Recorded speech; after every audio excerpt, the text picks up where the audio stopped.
কাছে আসলেন। এবার ডাকাত ব্যক্তি সুযোগ বুঝে খাম লইছে, বাইরে কোন রাস্তায় যাইব? উনি বলতেছেন আমি প্রতিদিন আমি নিয়মিত এই রাস্তায় যাই। বলে না না, আমার কাছে একটা ভালো রাস্তার সন্ধান আছে। চোরের লাগে ঘাসও আছে, পানিও আছে, সব আছে। পাড়ি পথে যাইমু, সবার আগে আগে যাইমু, সময় বাঁচবো, টাকাও বাঁচবো, সব বাঁচবো। এই কুলি বেচার আল্লাহর বলি বিশ্বস্ত মানুষ যুবকের কথায় বিশ্বাস হয়েন, চলে গেলেন এভাবে। যাওয়ার পর আস্তে আস্তে যায়, আস্তে আস্তে যায়, যাইতে যাইতে এক পর্যায়ে জঙ্গলার মাথায় গিয়া রাস্তার শেষ। জঙ্গলার মাথায় গিয়া কি রাস্তা নাই। এবার ওই ব্যক্তি ছায়া দেখে চতুর্দিকে হাড্ডি, মানুষের কঙ্কাল, মাথার কুলি, ফাও এগুলা। আচ্ছা কোনছেন বয় লাগবো নি? এখন বেচারা বয় আতুকু, বাপরে বাপ, এগুলা মাথার কুলি, আড্ডি, এক জায়গায় পাও, এগুলায় হাত, মনে মনে মনে বয়। আর ওই যে বেচারা হিসাব ডাকায় নাইমাই চুরি বাইর করে বলতেছে, এখন তোরে মারমু, জানা মালমু, মালও নেমু, সবও নেমু। এই কথা বলার পর এই বেচারা কলি আল্লাহর ওলির আর বাস বুঝতে বাকি নাই যে হে মানুষ বালা না ডাকাত। আল্লাহর ওলি এবার ডাক দিয়া বলেন, ও আমার বাবা, আমাকে মেরো না, আমার সম্পত্তি যা আছে টাকা পয়সা সব নিয়ে যাও, আমার বাচ্চা দুইটা। আমাকে যদি মেরে ফেলো তাহলে আমার বাচ্চা অসহায়। আমাকে মেরো না, প্রয়োজনে টাকা পয়সা খরচুর যা আছে সব নিয়ে যাও, এরপরে আমারে মেরো না। ডাকাত বলতেছে না না না, তোরে যদি বাঁচায় দেয় তাহলে গ্রামও বইলা দিবি। সাবধান সাবধান, একটা লোক এভাবে বলবো জঙ্গলার মাথায় নিয়ে তোমার সব কিছু লুণ্ঠন করতো, সব কিছু বইলা দিবে, তাহলে তো আমার রুজি রোজগারের ঘাট বন্ধ হইয়া দেব। এই জন্য দেখো যা কিছু কঙ্কাল আছে সব এভাবে আমি মারছি, আগে তারে মারছি, পরে আমি মাল নিছি। এখন বেচারা কাকু তুমি নিত কত কই খেয়ে শুনে কার কথা, মারবই মারব।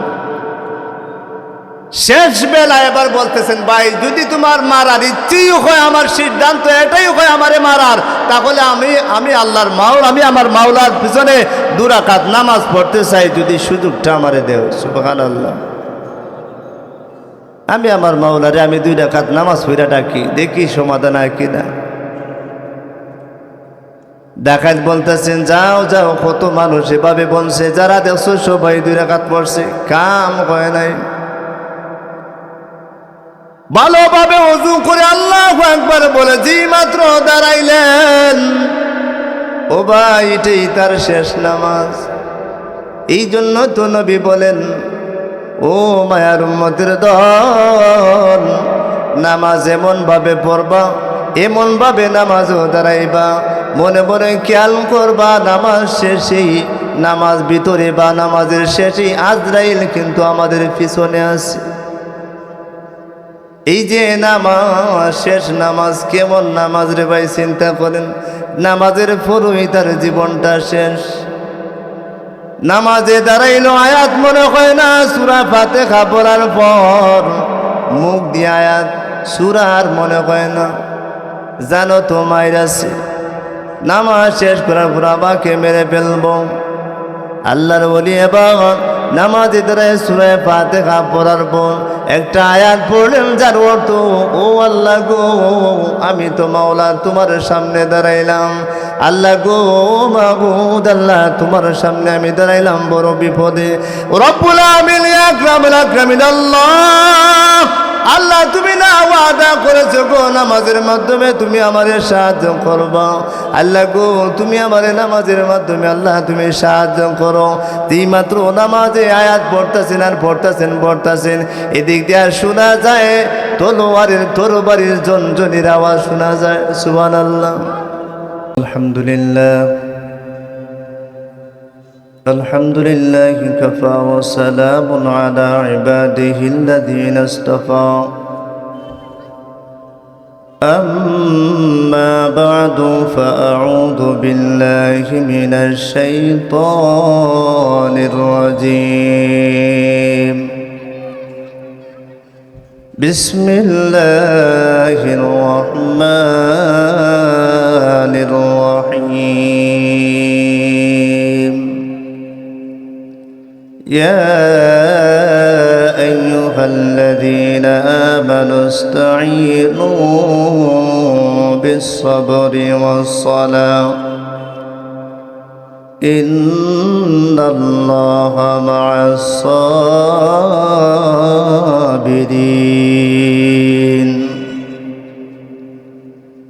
صدق الله مولانا العظيم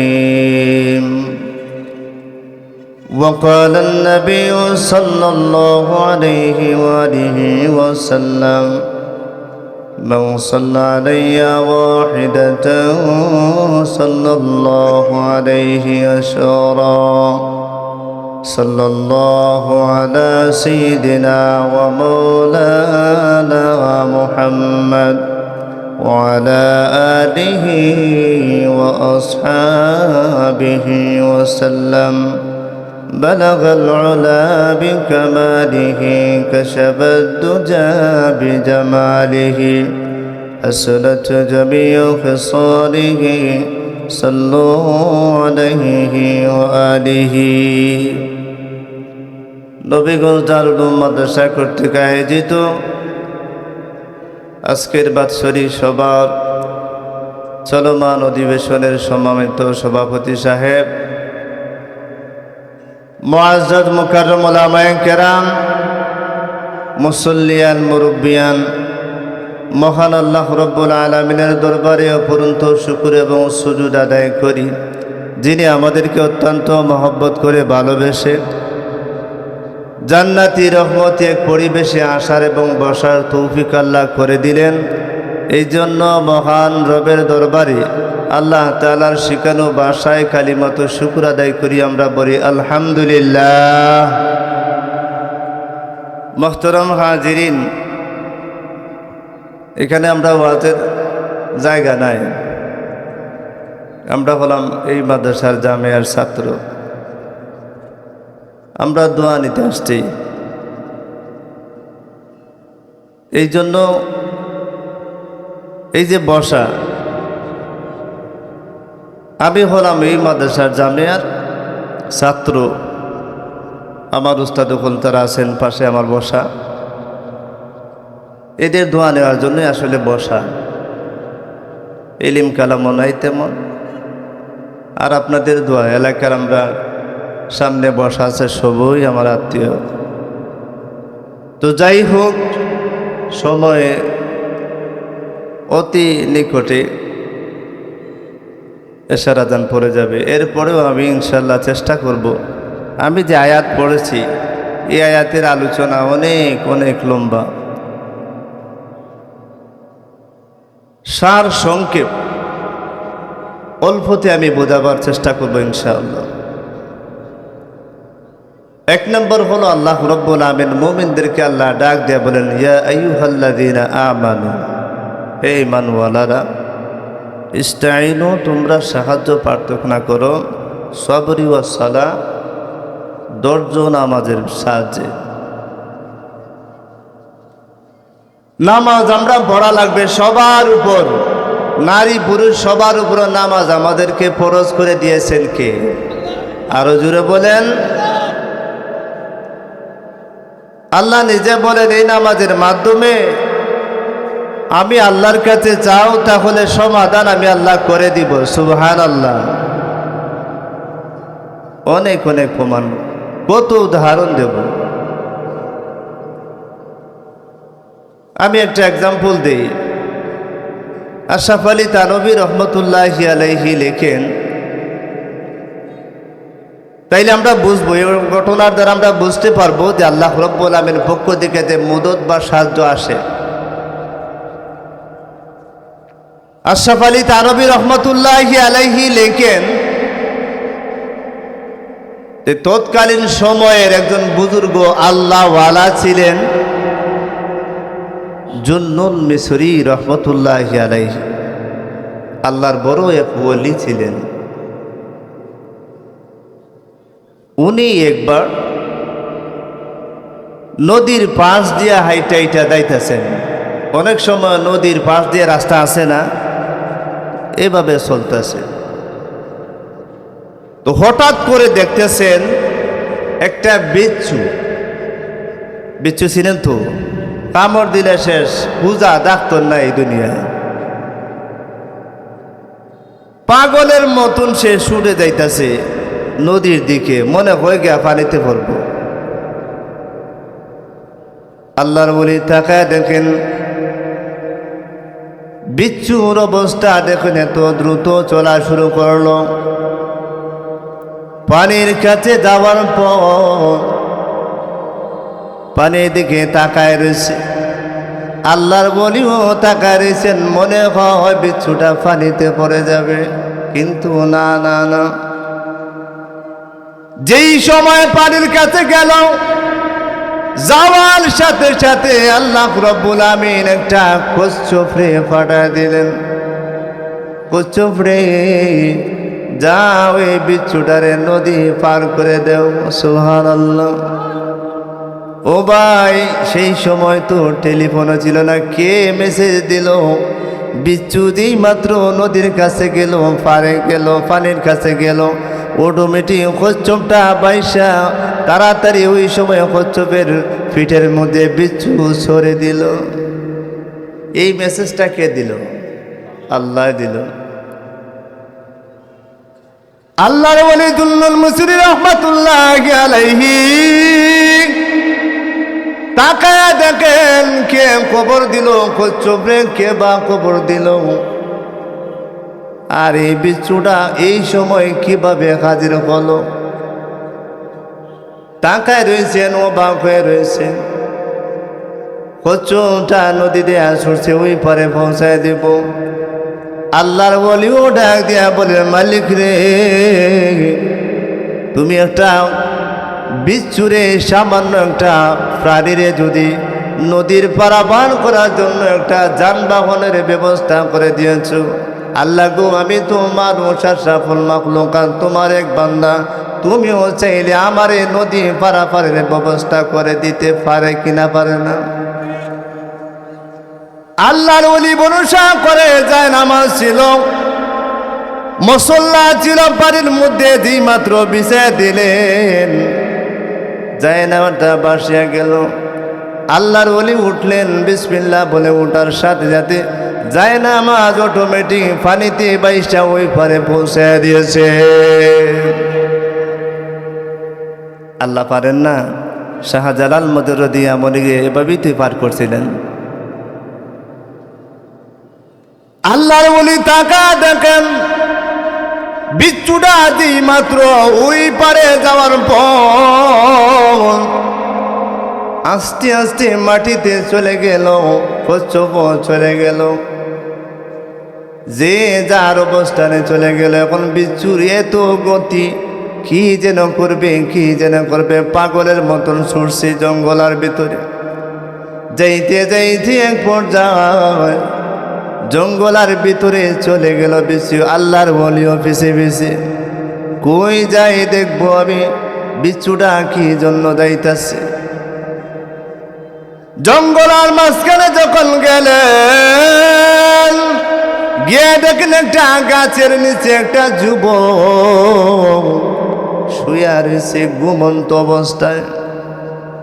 আর তার মাথার কাছে একটা সাপ, বিষাক্ত সাপ, এভাবে খাড়া হয়ে রয়েছে। মাত্র দিব দিব খামর, চুগুল দিব। এমনিতেই বিচ্ছু তাড়াতাড়ি লেজে দিয়া ওইটা মাথার মাঝে খামর দিয়া সাপটারে মেরে ফেলল। কেমন মেসেজ আল্লাহ দিছেন! একটু এদিক সেদিক হইলে বিচ্ছু সাপেটা পুরুষে মাইরে লাইতো, যুবককে মাইরে লাইতো। আল্লাহর ওলি জুন্নুন মিসরি রাহমাতুল্লাহি আলাইহি তাকায় রয়েছেন, কি ব্যাপার? এত দ্রুত গতিতে আইসা সাপড়ে কামড় দিয়া মাইরা ফেলল। কিন্তু যুবক তো ঘুমো। এই যে ঘটনা ঘটতেছে যুবক কিন্তু কিছুই জানে না।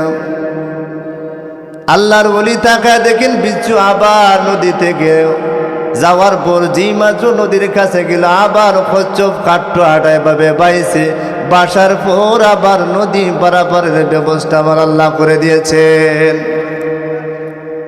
এখন আল্লাহর ওলি কয় এই যে ঘটনা ঘটলো এখন যদি যুবকরে না কই হেও বুঝতো না। আল্লাহর ওলিকে ডাক দিয়া বলে যুবক তুমি যে ঘুমাইতেছো খবর রাখো নি তোমার অবস্থা কিয়ামত করছে। এখন একটু এদিক সেদিক হইলে তোমার মাঠ মাইরা লাগতো। বলে কি হয়েছে? বলে তুমি তো জানো না, সব আমি জানি। আল্লাহর ওলি এবার ডাক দিয়া বলে যুবক এই ঘটনা ঘটেছে। এবার যুবকটা দাঁড়ায় বলে কে আপনি? বলে আমি এক বুজুর্গ, আমাকে মানুষ আল্লাহর ওলি বলে। যুবক ডাক দিয়া বলে আল্লাহর ওলি গো আমি আল্লাহর কাছে দুইটা আয়াত নিয়ে আমি দুইটা ওয়াদাবদ্ধ ছিলাম, দেখি আল্লাহ কি করে। আল্লাহ বলেছেন নামাজের মাধ্যমে সবরের মাধ্যমে আল্লাহ রব্বুল আমিনের কাছে সাহায্য চাও, আল্লাহ অবশ্যই সাহায্য করবেন। নামাজের মাধ্যমে আল্লাহ যেহেতু বিপদ থেকে উদ্ধার করেন আমি তো বিশ্বাস করি, কিন্তু আমার চাক্ষুষ প্রমাণ আমি আমার সন্দেহ মনরে বুঝাইতে পারি না।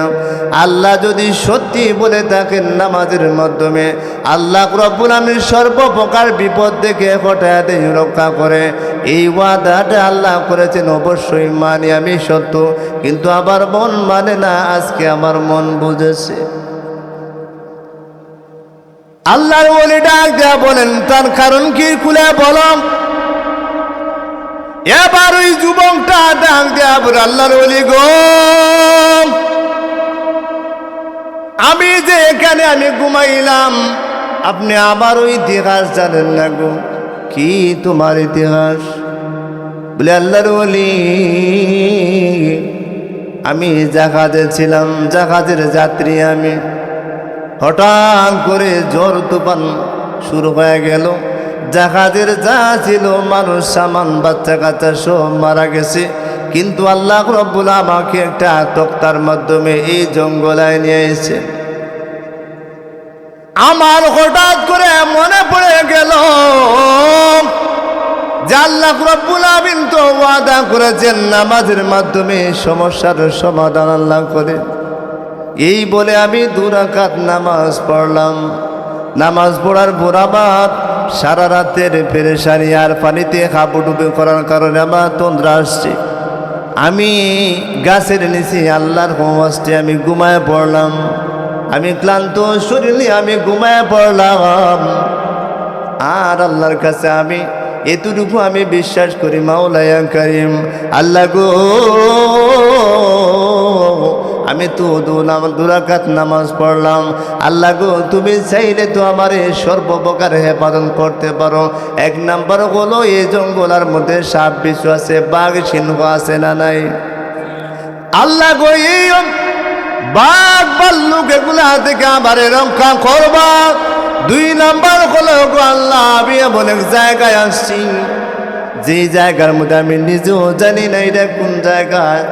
চতুর্দিকে পানি আর পানি, আমি কিভাবে বলবো কোন দিকে আমি যাই।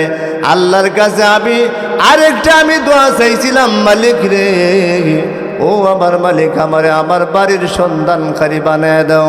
আমার বাড়ি কিভাবে যেতে হয় আল্লাহ তুমি বাতায় দাও।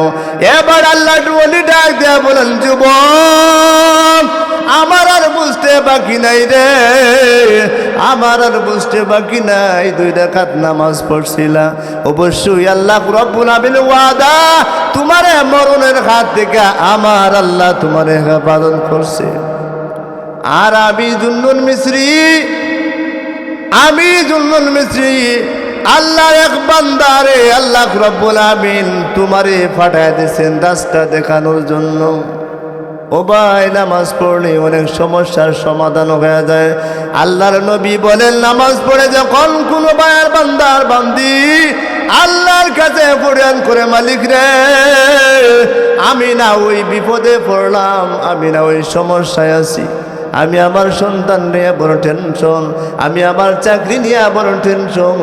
আমার নবী বলেন, বান্দা যখন এভাবে নামাজ পড়ে কান্নাকাটি করে চোখের পানি গালে আসার আগে আগে আগে আল্লাহ রব্বুল আলামিন সমস্যার সমাধান আল্লাহ করে দেয়।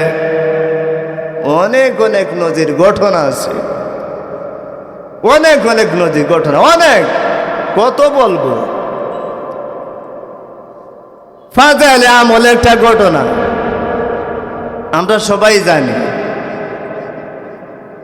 তৎকালীন সময়ের একজন কুলিয়া ছিল, তার কাজ কি বলে এই জায়গা থেকে ওই জায়গায় মাল আনা নেওয়া করে, খুব বিশ্বস্ত ছিল, আমরা সবাই জানি এটা।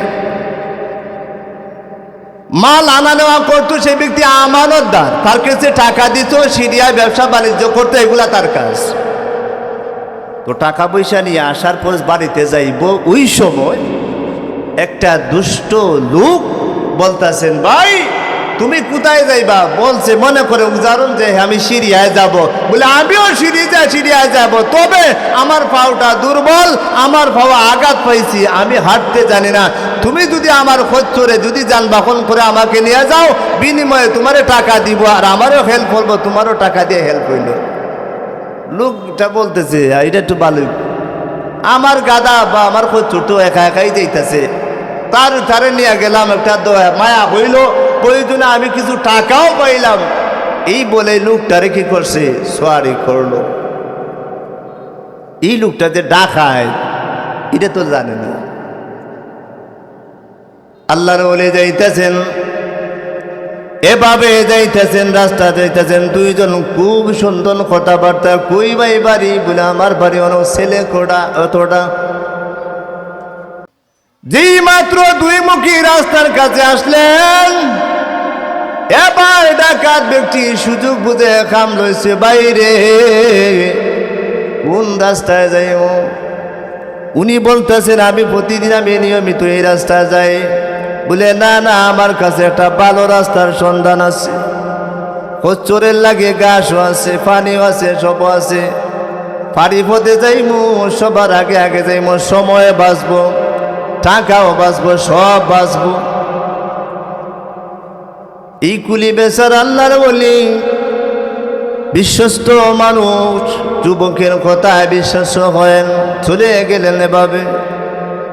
যাওয়ার পর আস্তে আস্তে যায়, যাইতে যাইতে এক পর্যায়ে জঙ্গলার মাথায় গিয়া রাস্তা শেষ।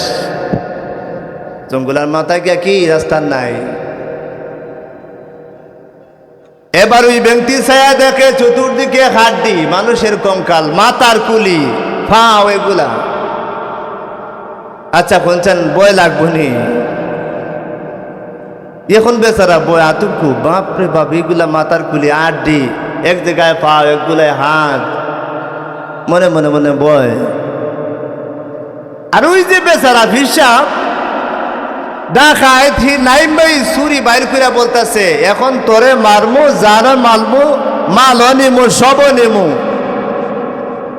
এই কথা বলার পর এই বেচারা কলি আল্লাহর ওলির আর বাস বুঝতে বাকি নাই যে হে মানুষ বালা না ডাকায়।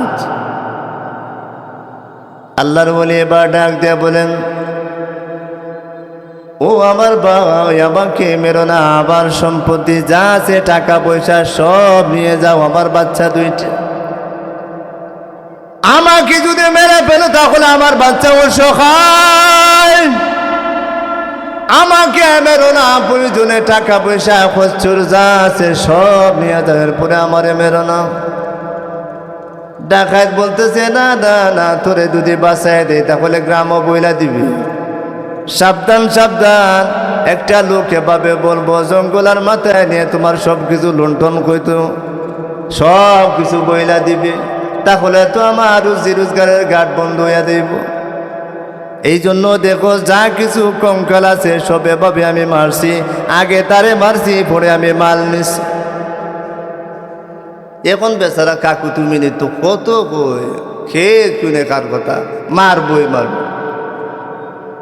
শেষ বেলা এবার বলতেছেন ভাই যদি তোমার মারার ইচ্ছেই হয়, আমার সিদ্ধান্ত এটাই হয় আমারে মারার, তাহলে আমি আল্লাহর আমি আমার মাওলার পিছনে 2 রাকাত নামাজ পড়তে চাই, যদি সুযোগটা আমারে দেও। সুবহানাল্লাহ। আমি আমার মাওলারে আমি 2 রাকাত নামাজ পড়া ডাকি, দেখি সমাধান হয় কিনা। ডাকাত বলতেছেন যাও যাও, কত মানুষ এভাবে বলছে, যারা দেখছো সবাই 2 রাকাত পড়ছে, কাম হয় নাই। ভালোভাবে ওযু করে আল্লাহু আকবার বলে যে মাত্র দাঁড়াইলেন, ও ভাই এটাই তার শেষ নামাজ। এই জন্য তো নবী বলেন, ও মায়ার উম্মতের দল, নামাজ এমন ভাবে পড়বা, এমন ভাবে নামাজও দাঁড়াইবা, মনে মনে খেয়াল করবা নামাজ শেষেই, নামাজ ভিতরে বা নামাজের শেষেই আজরাইল কিন্তু আমাদের পিছনে আছে। এই যে নামাজ, শেষ নামাজ কেমন নামাজ রে ভাই, চিন্তা করেন। নামাজের পরেই তার জীবনটা শেষ। নামাজে দাঁড়াইলো, আয়াত মনে হয় না, সূরা ফাতিহা পড়ার পর মুখ দিয়ে আয়াত সূরা আর মনে হয় না। জানো তো মাইরাছে, নামাজ শেষ করার পর আমাকে মেরে ফেলবো। আল্লাহর ওলি এবার নামাজে দাঁড়ায় সূরা ফাতিহা পড়ার পর একটা আয়াত পড়লেন, যার অর্থ, ও আল্লাহ গো, আমি তো মাওলা তোমার সামনে দাঁড়াইলাম। আল্লাহ গো মাবুদ, আল্লাহ তোমার সামনে আমি দাঁড়াইলাম বড় বিপদে। রব্বুল আমিন আকরামুল আকরামিন আল্লাহ, আল্লাহ তুমি না ওয়াদা করেছো গো নামাজের মাধ্যমে তুমি আমাদের সাহায্য করবা। আল্লাহ গো তুমি আমাদের নামাজের মাধ্যমে আল্লাহ তুমি সাহায্য করো। মাত্র নামাজে আয়াত পড়তেছেন আর পড়তেছেন, এদিক দিয়ে শোনা যায় তরবারির ঝনঝনির আওয়াজ শোনা যায়। সুবহানাল্লাহ। আল্লাহ রব্বুল আমিন একজন ফেরেশতারে পাঠাইয়া ডাকাইতে খুবে শেষ তাড়াতাড়ি নামাজ পড়ে শেষ করলেন। শেষ করার পরে এবার আল্লাহর ওলি গিয়া ডাক দেয়া বলে, ও ভাই কে, আমার এই কঠিন মুসিবতের সময়ে তুমি আমার বিপদ থেকে উদ্ধার করলাম। এমন এক জায়গায় আমি আছি যা আমার মা জানে না, বাবা জানে না, আমার ভাই বোন কেউ জানে না গো। তুমি আমারে দিয়ে তো সাহায্য করলে, আপনার পরিচয়টা দিয়ে দাও। এবার ওই সাদা পোশাকধারী লোকটা বলতেছে, আমি দুনিয়ার কোনো মানুষ না রে, দুনিয়ার কোনো মানুষ না, আমি আল্লাহ রব্বুল আমিন আমাকে প্রেরণ করেছেন, পাঠিয়ে দিয়েছেন বান্দারে তোমার সাহায্য করার জন্য। আরো জোরে বলেন সুবহানাল্লাহ। অনেক অনেক নজির আছে। ও ভাই, নামাজের মাধ্যমে আমাদেরকে আল্লাহ রব্বের রিজিকের ব্যবস্থা করে দেন। আমরা হাদিসে পাই যে রিজিকের টেনশন আমরা টেনশন করি সকাল থেকে সন্ধ্যা, পায়ে মাথার ঘাম পায়ে পালাইয়া যে পরিশ্রম করি, আল্লাহ ওয়াদা করেছেন যে ব্যক্তি, যে মুমিন নারী আল্লাহর কষ্টে নামাজ পড়বে, শুধুমাত্র সন্টু উড়ে যায় মওলার উদ্দেশ্যে নামাজ আদায় করবে, আল্লাহ তোমারে রিজিকের ব্যবস্থা আল্লাহ করে দেন।